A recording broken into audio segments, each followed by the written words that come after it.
Hello, and on this 6th week of distance learning, may the 4th be with you.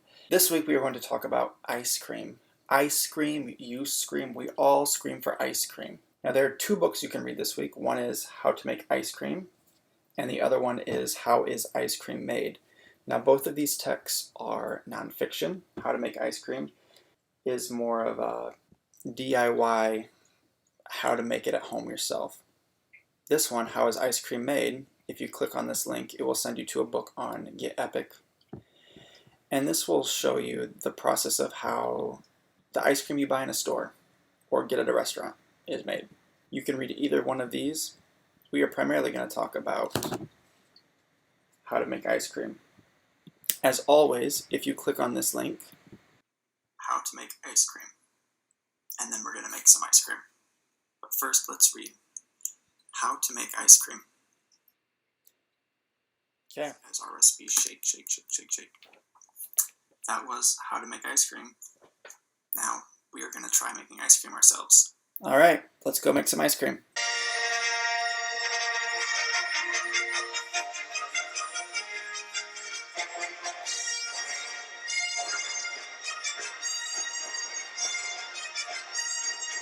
Hi, everybody. Hi, everybody. We read How to Make Ice Cream, and now we're going to try it ourselves. Step 1, gather the ingredients.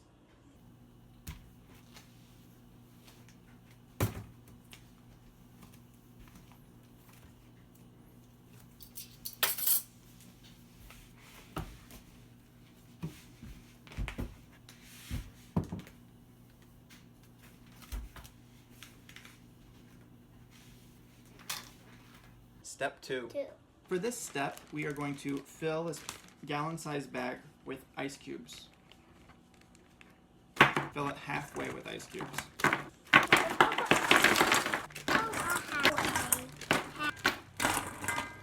Now we're going to add 6 tablespoons of rock salt. Now if you can see, this salt is a lot bigger than your normal table salt. Now we're going to set this off to the side. Step 3. What do we need to put in here? I'm glad you asked. In here, in our smaller bag, we are going to put all the ingredients needed to make our ice cream. So we're going to start with our half and half. We're going to put half a cup in. And I have my friend Indiana here to help me hold the bag. Trying not to spill any. Alright.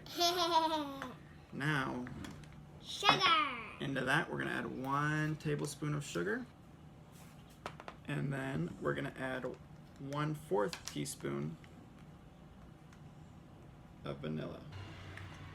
Build some there. I spilled a little bit, but we'll clean it up. Now, we are going to Smash it. seal this bag tightly. Step 4. Next, we take our big bag full of ice and rock salt. We open this bag. We're going to put our smaller bag with our ice cream mixture inside of it. We're going to kind of make sure it's all the way covered. So that it gets cold. Then we're going to seal that bag, and we want to make sure that this bag is sealed really tightly. Alright, it looks like it's holding. Now, we shake. I can shake. We interrupt this shaking to go get some gloves. Our bag was really cold.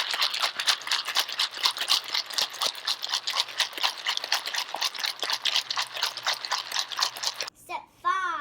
Alright, we've been shaking it for a while now, and we think it looks pretty tasty. So we're going to take it out.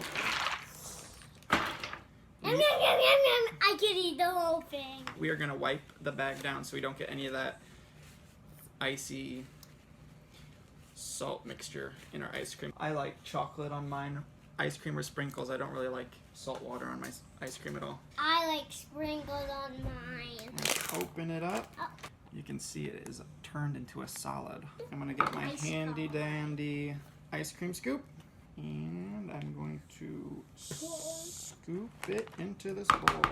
I could eat the whole entire thing. And here's the finished product, our very own homemade ice cream. I'm gonna do a magic trick, and my magic trick is making this ice cream disappear. Make this ice cream disappear. So how was that ice cream? Good. It was pretty tasty. And I don't know about you, but as we were making that ice cream, I started to wonder a couple things about the process and the science behind what we were doing and why it was working. So I figured we'd call an expert. Grandma. Hi, Amy. Hello. Is Mrs. Wells there? Yeah. Hold on. I'm helping with wiring again. All right. Thank you, Mrs. Wells. So when we were making our ice cream, we had a couple questions.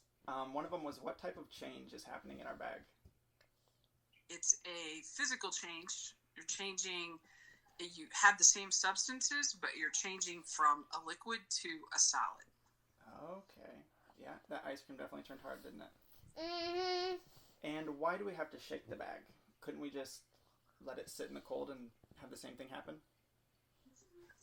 You could let it sit in the cold, but what you want is the particles to get evenly cold all at the same amount. And so if you shake the bag, then it removes heat from those particles, so they all move down to the same temperature. So is that why it gets so cold too?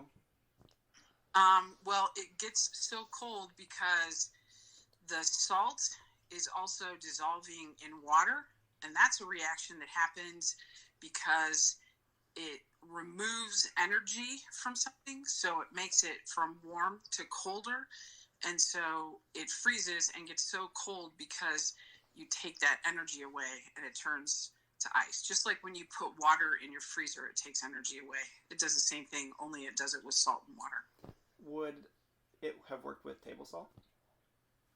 It would work with table salt. It just would be harder to do because table salt doesn't have as many ions in it. In other words, table salt splits apart into two different parts, and those splitting into two different parts is what makes it get cold. Okay. Thank you for taking our call and All answering right. our questions. Okie doke. Happy videoing. Thank you. See ya. See ya. Bye. Bye. So now that we know how to make ice cream and why it works, just remember that when you're doing it, to shake it really well so that we can cause that reaction that Mrs. Wells was talking about between the ice and the salt, so that our ice cream mixture turns from a liquid to a solid. That's my pizza. 1 second. Since I have this delicious pizza ready in front of me, I thought I'd talk a little bit more about fractions. Now, a fraction is a part of a whole and a way to split a number into equal parts. Normally when I cut my pizza, I like to cut it into squares. But if you ever had a pizza cut into squares before, you know that they have those pieces on the corner that are the best part of the pizza, but also smaller than the rest of the pizza. So if I cut this pizza into squares, I wouldn't have equal parts. I think I'll cut mine into eighths. So I split my whole into 8 equal-sized pieces, equal-sized parts. If I eat 4 slices of pizza, I'm eating 4 eighths. 4 is the part of my whole, which is 8 equal slices. And if Indiana is eating 2 slices of pizza, he's eating 2 eighths. Can I add these together to see how much we ate all together? We sure can. 4 eighths plus 2 eighths equals, so the amount of pizza that I ate plus the amount of pizza that Indiana ate. I can only add fractions together if they have the same number of parts. We call this a common denominator. We talked earlier about how this top number is our numerator and this bottom number is our denominator. So since the denominator of both of my fractions is 8, I can add these two fractions together. First, I add the numerators. 4 plus 2 is 4, 5, 6. 6. Then, since they both have the same number of parts, a common denominator, I keep the denominator the same. So, altogether, Indiana and I ate 6 eighths of the pizza, which, if you're wondering at home, there were 2 pieces left over. Our riddle of the week this week is, I like to swing, but I'm not found in a playground. I'm part of a group called a troop, but I'm not a soldier. I climb trees, but I'm not a squirrel. I'm an animal in The Lion King, but I'm not a hyena. I like to eat bananas, but I'm not a human. If you think you know the answer, email me, comment in the comments down below, and you will win an autographed picture of myself and Pop Rocks. As always, take care, stay safe, brush your teeth. Goodbye. See you later.